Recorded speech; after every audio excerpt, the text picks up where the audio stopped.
fica ali sendo jogado de um lado para o outro, e na verdade não se firma em lugar nenhum, e não tem a fé constante, e sim uma dúvida constante, e é inconstante em tudo que faz. E nesses, diz o apóstolo Tiago, no capítulo 1, que Deus não faz nada na vida do inconstante. Então procure ser constante em tudo que você fizer para Deus, com abundância de fé, e isso só pode ser conseguido se você continuar ouvindo a palavra, firme mesmo no propósito, porque na medida que vai passando os dias, as coisas vão piorando, vão piorar cada vez mais. A Bíblia nos revela que os dias são maus no final dos tempos, mas os justos do Senhor viverão pela fé. Glórias a Deus por isso.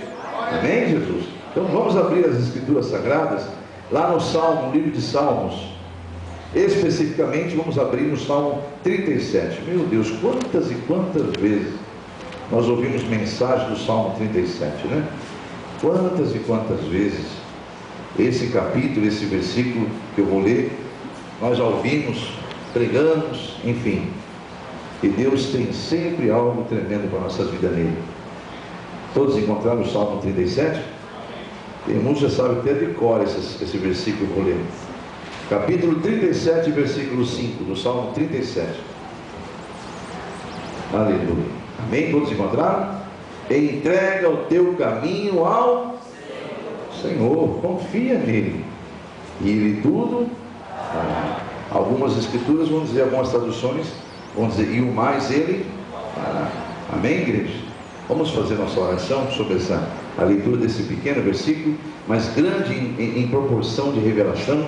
Senhor Deus e Pai, aqui está, Senhor, a pequena porção do alimento que o Senhor nos concedeu esta noite, para entendimento, para discernimento e crescimento na fé e naquilo que o Senhor tem para nós, na Tua graça, em nome de Jesus Cristo. Envia sobre os ouvintes, Senhor, uma unção de discernimento da Tua palavra. Envia sobre o pregador, sobre os lábios e a mente e o coração daquele que prega, a revelação daquilo que é oculto, que o Senhor quer trazer à tona, para o crescimento da Tua igreja, em nome de Teu Filho Jesus Cristo.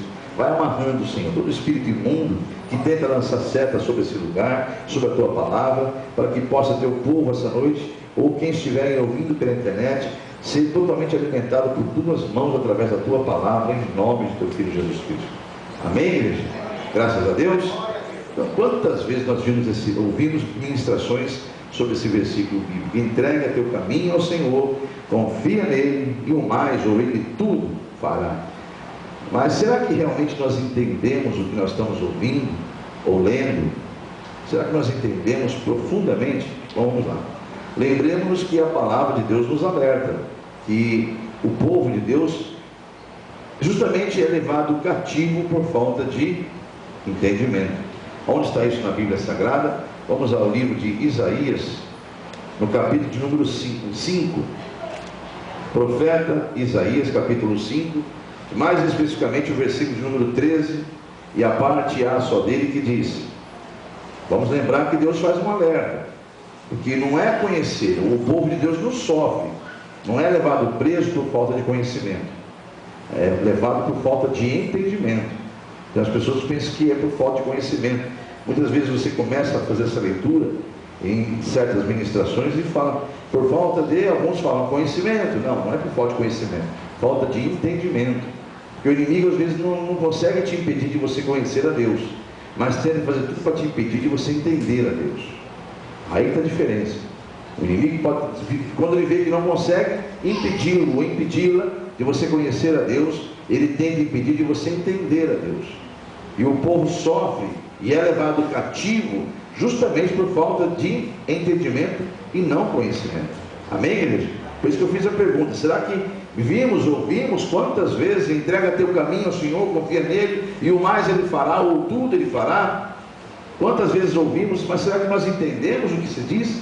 Porque a Escritura diz em capítulo 5 de Isaías, versículo 13, a parte A: portanto, o meu povo será levado cativo por falta de entendimento. Amém, igreja? Então, o que é ser levado cativo? Bom, no tempo de Isaías, obviamente, quando ele revelou essa palavra, ele foi revelado a ele que o povo de Israel seria levado literalmente cativo. Cativo significa preso, escravo, aprisionado como escravo, está num cativeiro. Amém? Tá? Então, meu povo será levado preso, será levado cativo, será levado para ser escravo. quando ele recebeu essa revelação, o povo de Israel vivia, principalmente o povo de Judá, né, os dois reinos, viviam uma época terrível, que o Israel foi dividido em dois reinos, né, o sul e o norte, nessa época aqui. E Isaías profetizou para o reino sul, mas também dizendo que isso aconteceria com o reino norte. Mas o principal era revelar o reino sul, porque a capital de Israel estava em Judá, Jerusalém. Então, amados, que era a cidade de Davi, né? Então, no nome de Jesus aqui, é muito importante nós entendermos isso. Aqui nessa época de Isaías, havia uma revelação para o que viria a acontecer literalmente. O povo realmente, por falta de entendimento, deixou-se levar pelas coisas de Satanás, pelas nações pagãs, e acabou deixando Deus muito triste, muito irado. E Deus, então, para recolocar aquele povo de volta nos seus caminhos, teve que lançá-lo em cativeiro. Entregou Israel, entregou Judá, entregou os dois reinos para ser cativo, prisioneiros por 70 anos da Babilônia. Então é muito complicado isso, amados. Naquela época aconteceu isso por falta de entendimento. Eles foram levados literalmente presos. Agora, em nosso tempo, o que é ser levado cativo? Já que vivemos, principalmente no Brasil, né, uma democracia, vivemos um país de liberdade, de expressão, religiões são livres, então eu não sou prisioneiro de ninguém, eu trabalho, eu faço, enfim.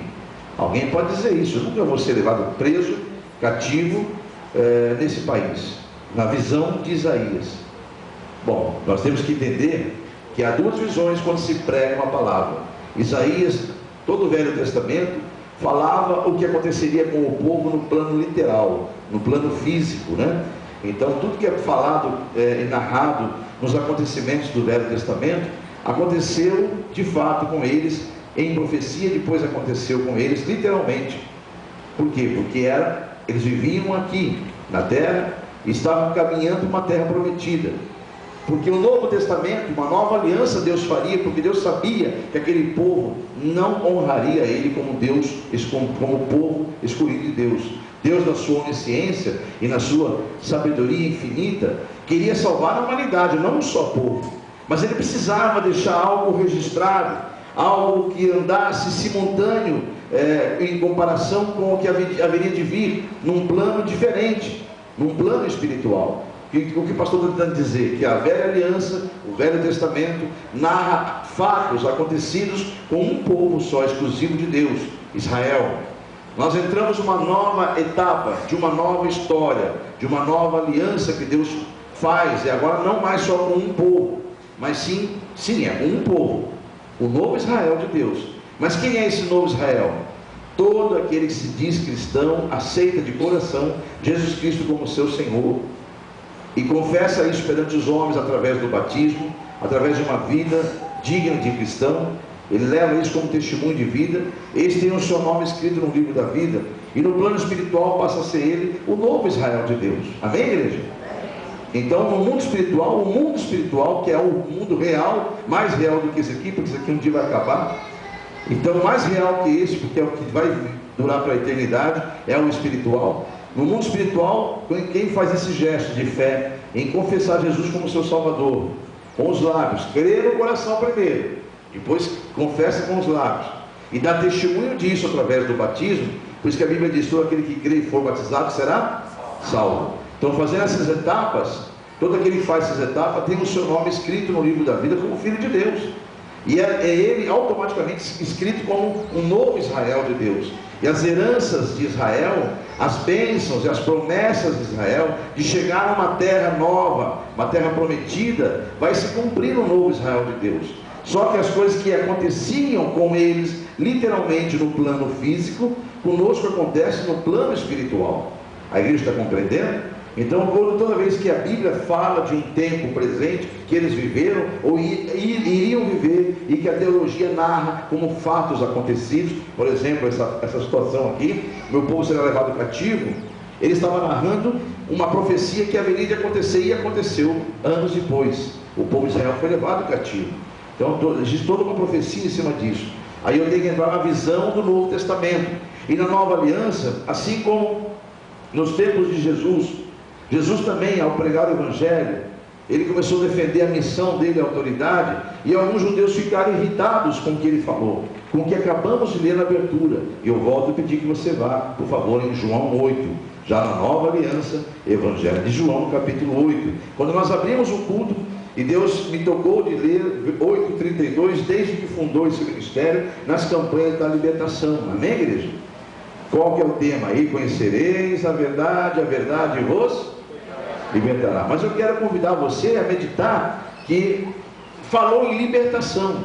E o povo de Israel desta época que Jesus falou isto, defendendo o seu ministério, a sua autoridade, quando ele falou isso, irou-se os judeus, ouvindo isso, porque eles também não estavam sendo escravos de ninguém naquela época.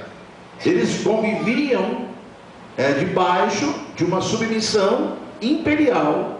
Eles eram um povo, como toda a nação no mundo. A época o mundo era governado pelo Império Romano, mas não eram escravos de Roma, eram submissos. Era o rei, o Império de Roma, e os povos que eram submissos, que tinham que pagar impostos, viviam dentro das leis de Roma. Amém, igreja? Mas não eram escravos de Roma. É por isso que eles se iram nessa hora que Jesus fala: e conhecereis a verdade vos libertará. A sequência no versículo 33 diz assim: responderam-lhe, então os judeus que estavam ouvindo o que Jesus pregava: somos descendência de Abraão e nunca serviremos a ninguém, nunca servimos a ninguém. Como dizes tu, sereis livres? Obviamente eles falavam daquela geração: nós nunca servimos, eu nasci livre. Aquela geração estava questionando o que Jesus dizia, porque ele estava dizendo aquilo num plano espiritual. Ele estava dizendo o que ele está dizendo exatamente hoje aqui nesse lugar, usando esse púlpito, esse microfone e esse servo. O que é escravidão no plano espiritual? Vamos tentar entender isso em nome de Jesus. Vou explicar o que é escravidão, que muitos nem sabem. Aquele povo, se você ler o versículo a seguir, vamos ler a sequência aqui.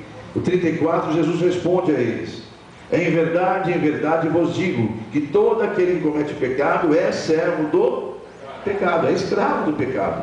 Então vamos tentar entender. Por exemplo, nos tempos de hoje, ou nos tempos de Jesus mesmo, quando ele pregou isso, a ganância, o amor ao dinheiro, o valor que se dá a ele, tanto é que Judas entregou ele por moedas, Então muitas vezes o amor, o apego ao dinheiro, ele tira do homem princípios básicos de uma sociedade humana.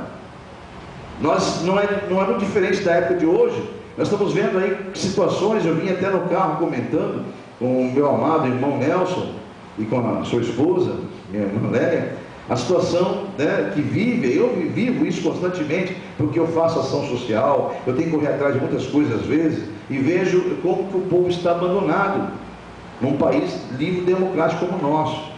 Não vamos entrar nesse mérito. Estou tentando dizer que o povo não tem condições nem de ter uma saúde pública digna, tantas outras coisas, Por causa do quê? Por causa do pecado da ganância, da corrupção, Não vamos entrar nesse mérito, mas eu quero que você entenda o que Jesus dizia naquela época e o que ele manda dizer hoje, para tentar explicar o que é pecado. Um deles é a ganância. A ganância, a ambição, ela traz sentimentos no homem e faz ele agir com ações que não são humanas, porque é incompreensível eu saber que, por exemplo, o Brasil, vamos falar do Brasil, que é um tema muito atual, há uma projeção de valores aí, me corrija se eu estiver errado, quem estiver acompanhando, mas já se sabe que foram roubados quase 100 bilhões de reais. Isso é oficial, 100 bilhões de reais. Quantos hospitais não seriam construídos? Quantas escolas? Quantas creches? Quantos bens e benefícios à sociedade não teriam sido aplicados em cima do povo isso aí? E quantas almas se perderam em filas de hospitais, rejeitados por esse hospital porque não tinha recursos? Aqui não, aqui só entra quem tem dinheiro. Vai embora, leva esse carro daqui. Não tem hospital, não tem UTI, não tem, leva embora. Quantos no Brasil e no mundo está acontecendo isso? Então esse espírito maligno do diabo que entrou na mente humana e faz ele ser ambicioso.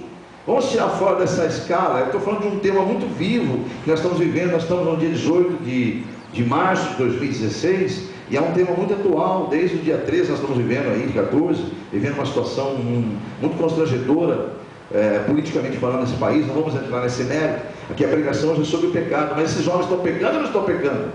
E muito, amados.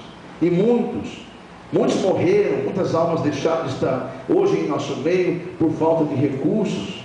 Então a ambição é sim um pecado que tornou esses homens escravos do poder. Eles têm sede de poder, sede de ganância, de dinheiro.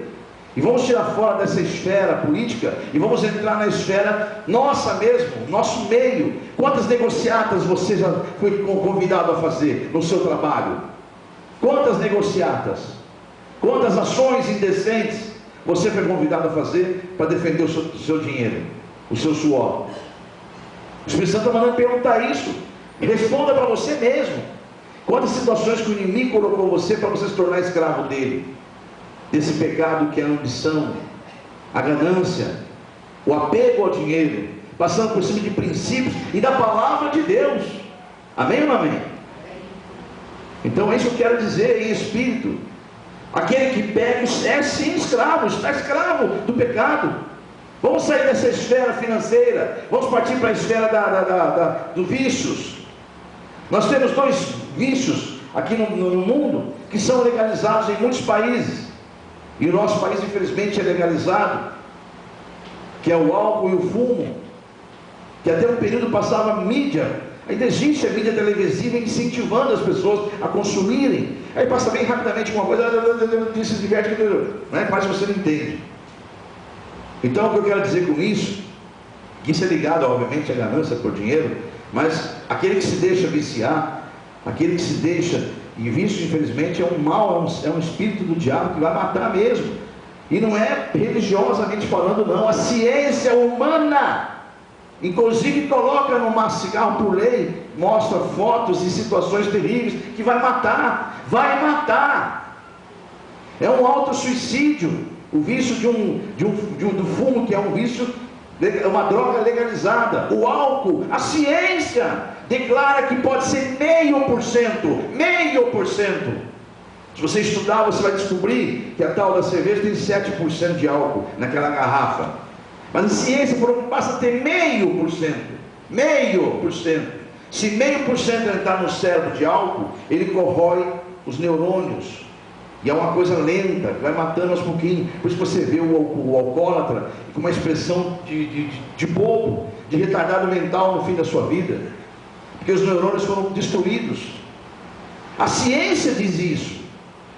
Então esses que se deixam levar pelo vício, de uma forma ou outra, na minha época que era bonito, a propaganda incentivava o fumo, só mostrava, chamava as pessoas, olha que elegante que é fumar. Isso sem falar das drogas que são proibidas legalmente pela sociedade, e que nós vemos aí aberto publicamente por falta de controle social, cracolândias em todas as grandes cidades, e até infelizmente até nas esquinas da nossa cidade. Amém, igreja? Pastor, estou falando alguma bobagem aqui que vocês não conhecem? Tudo que vocês sabem, isso é fato, e o Espírito de Deus mandou dizer. A pessoa viciada, seja em droga legalizada, misericórdia, ou não, ela tem a ciência, ela tem consciência que está se prejudicando, ou que é pior, está matando o corpo. E aí então, não está sendo escravo? Eu não consigo, ele não consegue porque está escravo, porque está preso, porque está aprisionado. Amém ou não amém? Então, abra a primeira carta do apóstolo Paulo aos Coríntios. Vamos ver o que as Escrituras dizem em 1 Coríntios capítulo 6 a respeito do corpo, versículo 19 do capítulo 6 de 1 Coríntios. Aleluia. Olha o que o Espírito Santo pergunta para a sua igreja. Ou não sabeis, todos encontraram? 1 Coríntios 6, 19. Ou não sabeis que o nosso corpo é templo do Espírito Santo, que habita em vós, proveniente, ou seja, que vem de Deus, e que não sois de vós mesmos? Aí está, amado. Aí está. Com esta afirmação, nós entendemos que há sim então escravidão. O homem que sabe que vai matar o corpo, mas não consegue controlar, eles estão escravos sim. Ele se tornou escravo de um vício. Eu não consigo parar de roubar. Ele se tornou escravo da ambição. Eu não consigo, mas está escravo. Então por isso que Jesus disse, ele disse naquele dia para eles eram livres, eram submissos só ao império, pagavam seus impostos, mas andavam em liberdade. Hoje é a mesma coisa, aparentemente nós temos a liberdade, estamos num país democrático de direito, mas em contrapartida, trazendo para o plano espiritual, olha quantas coisas que nós somos escravos. Então há escravidão sim, amados. E por que se tornam escravos? Por falta de entendimento.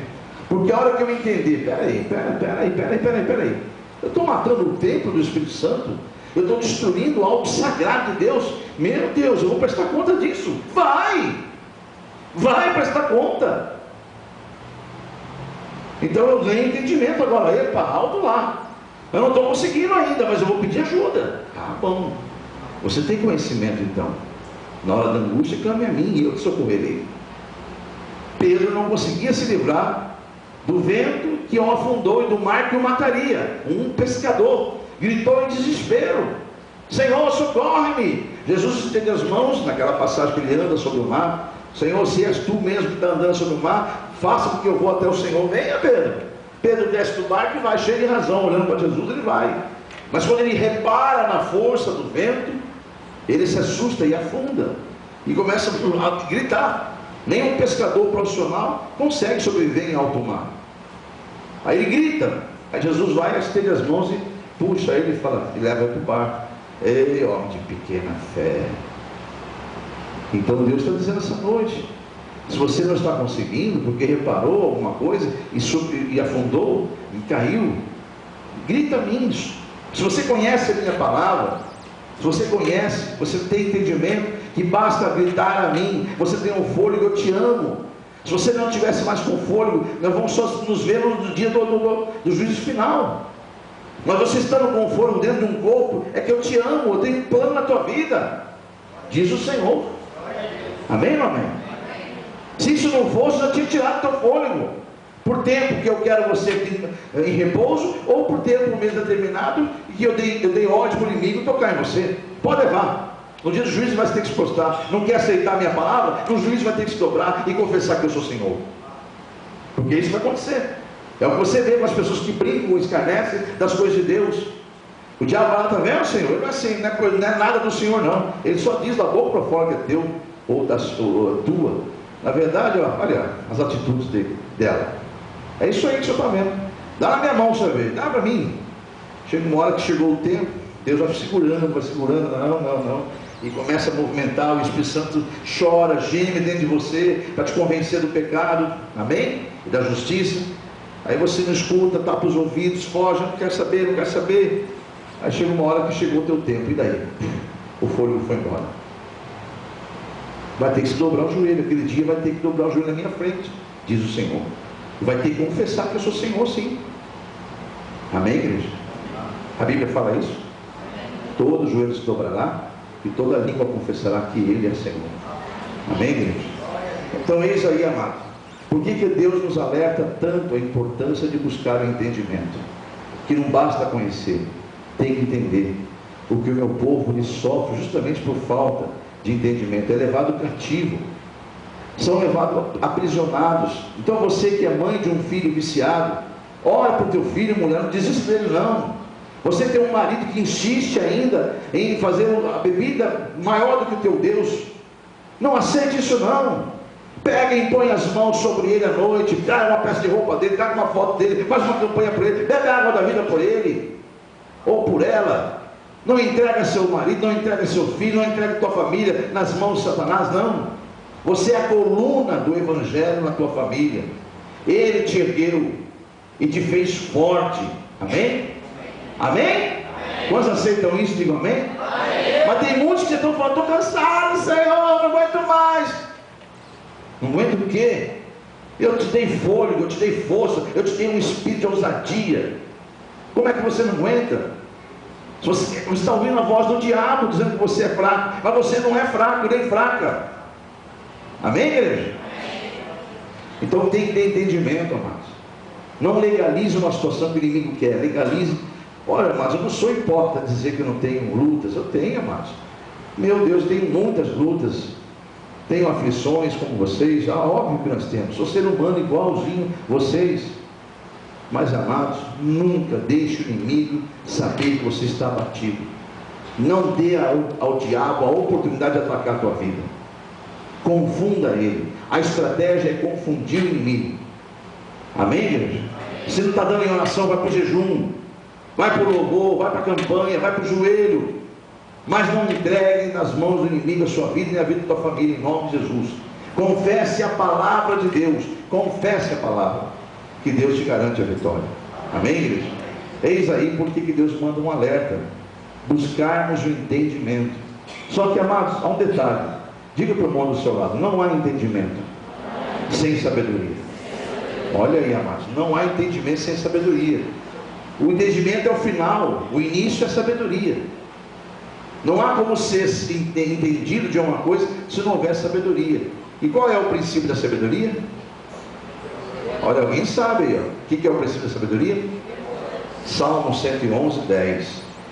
O princípio da sabedoria é o temor a Deus, amados. Então não há entendimento sem sabedoria. E como é que eu adquiro a sabedoria? Vamos lá. Primeiro Salmo 111, versículo 10, está deixando bem claro. 111, 10. O temor do Senhor. Temor não é tremor não, amados. Temor é respeito. Você respeita que Deus falou para o pastor: coloca em cima da mesa, eu vou ungir tudo. Você tem temor a isso? Você respeita? Você respeita que ele, quando diz, quando abre a palavra, peçam para que se cale, porque eu estou falando. Você tem temor a isso? Então, amados, você respeita as coisas sagradas de Deus. Então, você tem temor. E o temor do Senhor é o princípio da sabedoria. Aí vem a sequência: bom entendimento tem todos os que lhe obedecem, o seu louvor permanece para. Então a ordem certa é primeiro temer. Temendo você vai alcançar a sabedoria. Alcançando a sabedoria você alcança o entendimento. Amém? Vamos ver isso na Bíblia Sagrada, porque é muito importante nós conhecermos as instruções do Senhor a respeito disso. Vamos pegar o livro de Provérbios e vamos ficar ali agora, até o final. Vamos ver várias passagens de Provérbios sobre a questão da sabedoria e a questão do entendimento. Vamos começar já por Provérbios capítulo 4. Aleluia, Jesus. Louvado e exaltado seja o nome de Jesus. Em Provérbios capítulo 4 e versículo 5 a seguir. Você entende que nós vamos entrar agora numa passagem que Deus vai nos instruir a respeito de como se adquirir a sabedoria e o entendimento? Você está com temor aqui. Já é um grande passo, é o primeiro passo para adquirir a sabedoria. É o princípio do temor, da sabedoria, é o temor a Deus, né? Então vamos lá, capítulo 4 de Provérbios, versículo 5 a seguir. Olha o que o Espírito Santo declara e nos exorta a fazer. Olha aqui, ó. E ele ensinava-me dizendo: retém as minhas palavras em teu coração, guarda os meus mandamentos e vive. Adquire a sabedoria, adquire a inteligência, e não te esqueças, nem te aparte das palavras da minha boca. Não desampares a sabedoria, e ela te guardará. Ama-a, e ela te conservará. A sabedoria é a coisa principal. Adquire, pois, a sabedoria. Sim, com tudo que possuis, adquire o conhecimento. Exalta-a, e ela te exaltará. Abraçando-a tu, ela te honrará. Versículo 9: dará à tua cabeça um diadema, uma coroa, né? Diadema, você sabe que é aquela coroa de pérolas, né? Um diadema de graça e uma coroa de glória te entregará. Diga glórias a Deus.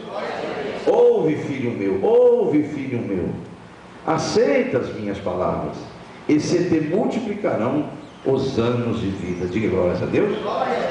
Você aceita essa mensagem? Vamos seguir aqui dentro do raciocínio que o Espírito Santo está nos ensinando.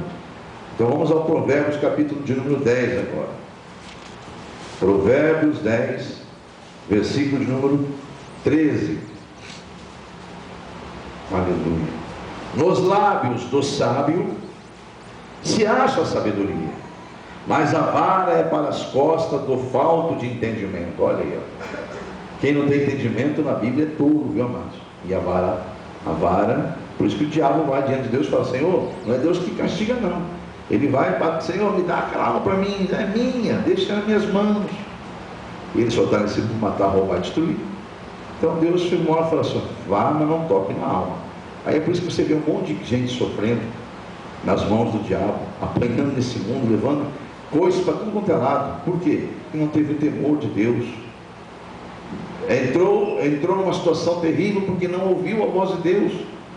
Optou em dar a voz à carne, ao ouvido ao diabo. Não, se preocupe, Deus falou que você fazer isso. Diga: não precisa fazer isso não, é bobagem isso aí, isso é coisa, é conversa de pastor isso aí, é conversa de crente. Meu Deus do céu, faltou o temor, o respeito à palavra de Deus. E aí a vara vem para os que não têm entendimento. É o que diz a palavra aqui, amados. Não é o pastor dizendo: nos lábios do sábio, versículo 13, se acha sabedoria, mas a vara é para as costas do falto de entendimento. Os sábios escondem a sabedoria, mas a boca do tolo é uma destruição. Meu Deus do céu. Olha só. Versículo 21 agora, em nome de Jesus. Os lábios do justo apacentam muitos, mas os tolos, por falta de entendimento, morrem. Olha só, mas. E quando Deus fala de morte na Bíblia Sagrada, Ele não está falando dessa morte física, não todo mundo vai passar, não, mas só vai passar aqueles que estiverem no dia do arrebatamento. Se for hoje, por exemplo, nós não morremos e fomos arrebatados, nós somos a geração que não morreu. Arrebatados fomos, amém? Saímos desse corpo diretamente para a glória. Só que bênção a geração do arrebatamento, né? Vai dar um susto nos ímpios, né? Mas a pessoa, se fosse agora, nesse momento, né? Então eu quero que você entenda, amados, todos vão passar pela morte, todos, com exceção a geração do arrebatamento. Então, imagine, quando Deus fala de morte, está falando da segunda morte, que é uma morte, né, amados? Um espírito, uma alma vagar eternamente sem o seu Criador, na mão de Satanás, no Hades, no inferno, no abismo profundo, no fogo que nunca para de queimar. Misericórdia. Então, é essa morte que Deus está falando. Então ele fala aqui, ó, versículo de número 14: os sábios escondem a sabedoria, mas a boca do tolo é uma destruição. E no versículo 21 ele fala: os lábios do justo apacentam muitos, mas os tolos, por falta de entendimento, morrem. Veja no capítulo agora de número 12, amados. Você vai continuar em Provérbios, versículo 8. Segundo o seu entendimento, será louvado cada qual. Ou seja, segundo aquilo que você entendeu, você vai ser honrado, vai ser louvado. Segundo o seu entendimento, será louvado cada qual. Mas o perverso de coração estará em desprezo, em relação às coisas de Deus, né, amados? Capítulo 15, livre-arbítrio, capítulo 15, versículo 31 a seguir: os ouvidos que escutam a repreensão, está ouvindo, amados? Nós estamos num culto de exortação, de libertação, e os ouvidos que escutam a repreensão da vida, no meio dos sábios, farão a sua morada. Olha aí. O que rejeita a correção, menospreza a sua alma, mas o que escuta a repreensão, adquire entendimento. Aleluia, glórias a Deus. Vamos em Provérbios 21. Daqui a pouco vamos sair o livro de Provérbios. Mais duas passagens. 21, versículo 16: o homem que anda desviado do caminho do entendimento. 21 de Provérbios 16: o homem que anda desviado do caminho do entendimento, na congregação dos mortos repousará. Olha aí. Versículo 30, falei o número 21, número 16. Capítulo 24 agora, e o versículo 3: com a sabedoria se edifica a casa, e com a inteligência ela se firma. Diga glórias a Deus. Aleluia. Mas voltemos agora ao ponto da mensagem inicial. Quantos se lembram qual foi a abertura dessa mensagem, Salmo 37, versículo 5. Entrega teu caminho ao Senhor, confia nele, no mais ele fará, e tudo ele fará. Diga amém? Mas o que será esse o mais ele fará? O que será que esse e o tudo ele fará? Olha para o teu irmão do lado e diga: é tudo, é o demais. Amém? Então entrega teu caminho. Até aquele momento você viveu com a tua razão, com teus próprios meios. Aquela mulher do fluxo de sangue há 12 anos, sangrando, uma hemorragia que não cessava, dispôs de tudo que tinha, de dinheiro, gastando com os médicos, e ela não conseguia cura. Então ela foi até ali. Dali para frente ela só tinha uma esperança. Quando ouviu falar que Jesus passou, ela falou: se eu tocar nas vestes dele, eu serei curado. E foi curado. Porque ela, naquela hora, ela foi e entregou aquela causa, sinceramente, na mão de Deus. Então ela entregou, confiou, esperou nele, e recebeu a vitória, e descansou. Amém, igreja? Então está aí a passagem que o Senhor nos revela. Olha, mano, o que é entregar tudo ao Senhor? É entregar tudo, é confiar nele. Entregar a tua vida, entregar a tua família, entregar teu trabalho, entregar tuas finanças, entregar a tua saúde, entregar tudo na mão de Deus. Entregar o nosso país. Amém, igreja? Amém. Entrega tudo na mão de Deus, confia nele, o mais ele fará. E o que é esse tudo? Para isso temos que ir lá em Salmos. Vamos ver aqui.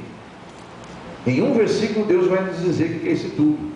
O Senhor falou: leia o versículo 24 no Salmo 37, diz para o meu povo o que é tudo que eu estou dizendo. Então 37, 24.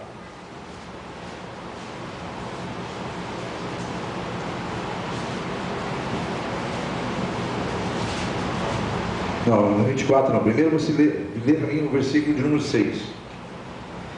O que é esse tudo? Que o versículo anterior, o versículo 5, fala: e ele tudo fará, certo? Aí a sequência ele vai explicar o que é esse tudo. E ele fará sobressair a tua justiça como a luz, e teu juízo como um meio-dia. Então é tudo, amados. Se você sofreu alguma injustiça, quer seja na saúde, quer seja nas finanças, quer seja na área familiar, sentimental, no teu trabalho, qualquer lugar que você sofrer injustiça, isso não é justo. Porque é justo se você adoecer porque é um alcoólatra. É justo. É justo que a ciência já chegou à conclusão que mata o álcool. É justo que você pegue algo no pulmão e morra do pulmão porque você fuma. É justo que você sofra a consequência dos seus atos por não saber controlar suas finanças. É justo que você sofra as consequências disso. Agora, peraí, isso não é justo. Eu não fumo, eu não bebo, eu não sou inconsequente com meus gastos. Em todas as áreas da minha vida eu tenho vigilância. Isso não é justo. Então, peraí, opa, entrega isso na minha mão, diz o Senhor. Entrega, é injusto? Eu sou a justiça. Entrega na minha mão. Confia em mim, que agora é comigo. Eu vou fazer sair a tua justiça como a luz do meio-dia. Vai ser claro, transparente para todo mundo. Todos verão a minha glória na tua vida, porque você confiou em mim. Amém, amém? Você compreendeu agora o que é esse tudo que Deus fala? Ele fará sair sobre a tua justiça. Olha, vamos ler de novo aqui o versículo 6. Ele fará sobressair as tuas justiças como a lua, como a luz, e o teu juízo como meio-dia. E agora o versículo 24, sim. E ainda que caia, não ficará prostrado, pois o Senhor o sustém com a sua mão. Diga amém? Amém. Ainda que caia, não ficará prostrado, porque o Senhor é poderoso para te levantar. Amém ou amém? Glórias a Deus por isso. Então está aí, amados. Eu quero convidar a todos a colocar-se em pé, abrindo a Bíblia Sagrada em 1 Pedro capítulo 5.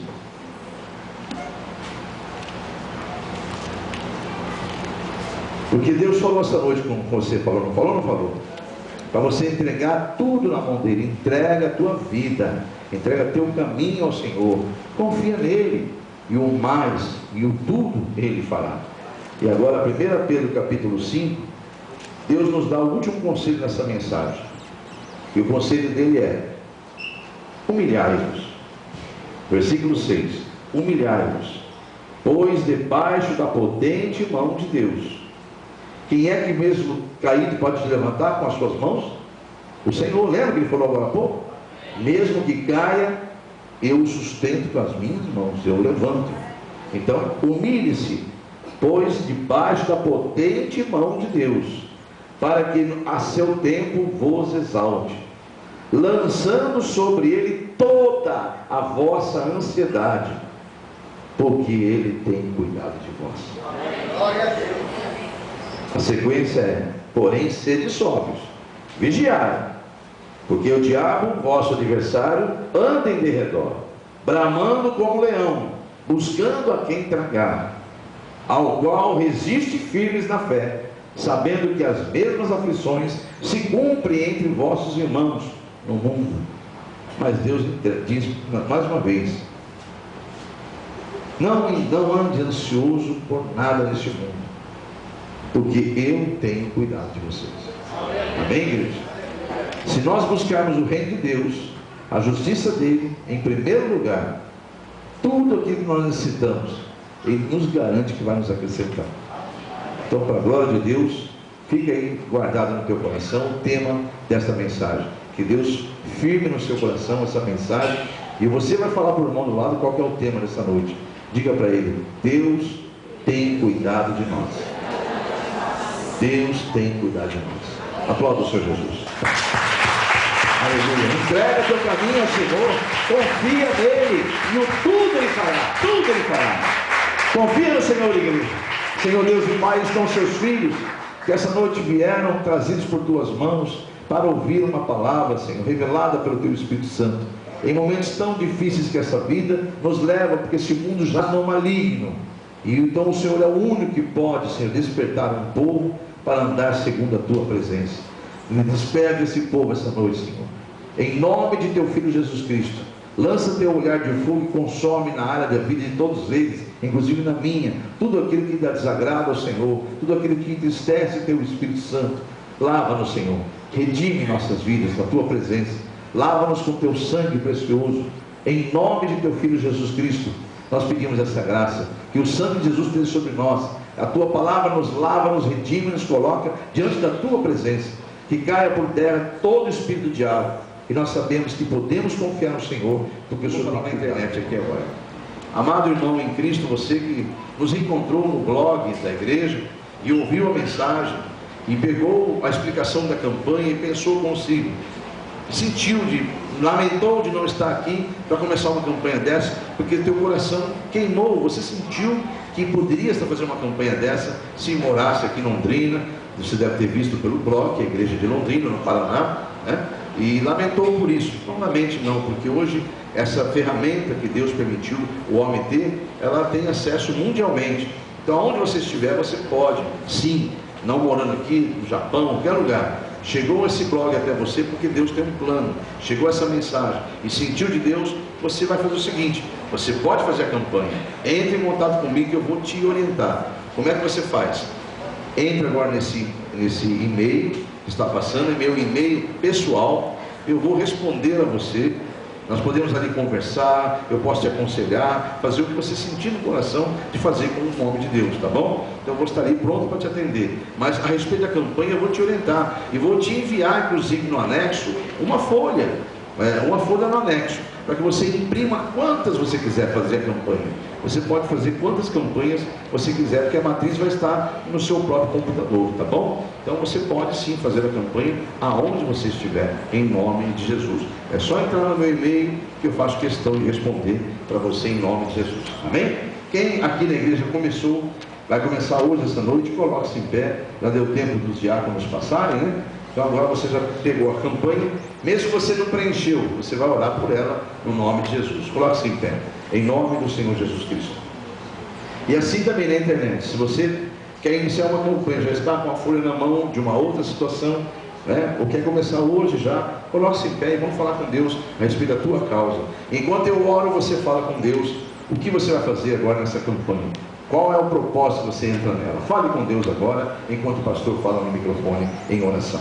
Senhor Deus, aí estão os seus filhos, orando, cada um pedindo e clamando e colocando em tua presença um motivo. de entrar nessa campanha, ou os motivos. O Senhor é Deus que está com os ouvidos bem atento às orações dos teus filhos. As suas mãos, como disse a mensagem de ontem na igreja filial, não está encolhida para que não possa, Senhor, abençoar. O que atrapalhava os teus filhos na terra era o pecado, mas o véu se rasgou, e hoje, graças a Jesus, nós temos acesso ao Senhor, e o Senhor, mesmo nos vendo como pecadores, sabendo que somos pecadores, nós reconhecemos e confessamos isso. O Senhor ouve nossas orações por causa de Jesus Cristo. O Senhor estende as suas mãos por causa de Jesus Cristo, porque nós cremos que Jesus é um meio que nos leva até o Senhor. Então eis aí teus filhos, Senhor, que esta noite, com ousadia, com intrepidez, estão diante da tua presença, orando e, em nome de Jesus, apresentando os motivos pelos quais vão vencer essa batalha através do poder do nome de teu Filho Jesus. E esta glória será do Senhor, Pai, será do teu Filho Jesus e do teu Espírito que habita em nós. Amém, Jesus. Deu tempo de você falar com Deus? Deu? Então agora faça essa oração coletiva. Diga: Senhor Deus. Você na internet também, faça essa oração agora. Diga: Senhor Deus, em nome de Jesus, eis-me aqui. Acabei de apresentar em oração os motivos da minha campanha. E agora, publicamente, eu declaro com os meus próprios lábios que eu sei a quem entreguei e sei de quem receberei a vitória, porque eu sou exatamente o que a tua palavra diz que eu sou, mais que vencedor em Cristo Jesus. Amém? E eu concordo com a sua vitória, declaro derrotado o espírito do diabo na tua vida, nesta causa que você apresentou agora, porque o nome de Jesus é poderoso para nos dar a vitória, para a glória do Pai, do Filho e do Espírito Santo. Diga amém? Envergonhados e derrotados serão todos os inimigos que se levantam ou se levantarem contra essas campanhas, em nome de Jesus Cristo. Amém? Graças a Deus. Então podemos assentar-se. Preencha em sua casa, não deixe de preencher, seja diligente, acompanhe a semana certinho, detalhe lá e faça a sua campanha, não quebre ela. Os que estão do 2º ao 7º dia, coloque-se em pé, eu quero orar pela sua causa. Você da internet também, se está no 2º, 3º, 4º, 5º, 6º ou 7º dia, coloque-se em pé em nome do Senhor Jesus. Amém? Você que está no 2º, 3º, 4º, 5º, 6º ou 7º, não precisa fazer a sua oração de apresentação da tua campanha, porque Deus já ouviu lá no primeiro dia. Faça agora essa oração coletiva com seus irmãos. Diga: Senhor Deus, eis-me aqui em tua presença, em o nome de Jesus, mais uma vez, publicamente, declarando a minha fé, porque eu sei a quem entreguei e de quem receberei essa vitória, porque eu sou realmente o que eu declarei no primeiro dia, vencedor. Serão todos os inimigos envergonhados, um a um, os que se levantaram e os que se levantarão, tentarão, mas não conseguirão contra essa campanha, porque eu entreguei nas mãos de do Todo-Poderoso, o grande eu sou, o meu Deus, o único Deus e verdadeiro, em nome de Jesus. Diga amém? E eu concordo com a sua vitória. Está ligado aqui na terra e ligado com Deus. Você dará testemunho da tua vitória em nome de Jesus Cristo. Aplauda o Senhor Jesus Cristo. Você concorda? Diga amém. Amém, Jesus. Então podemos agora se assentar. Você que terminou a campanha, antes de ir embora, coloca no vaso de oração. Vamos continuar orando pela sua campanha. Alguém pode dizer: mas eu fiz 7 semanas e não vi acontecer nada. Isso não é fé. A fé diz que nos ensina que você deve crer naquilo que você não vê, só tomar posse. Então, no nome de Jesus, o tempo de você ver a bênção é de Deus, tá bom? Então, no nome de Jesus, entrega teu caminho ao Senhor, confia nele e o mais ele fará. Amém, igreja? A campanha é tua parte. Agora, você entregou na mão de Deus, confia nele, espera e descansa nele. Amém? Amém?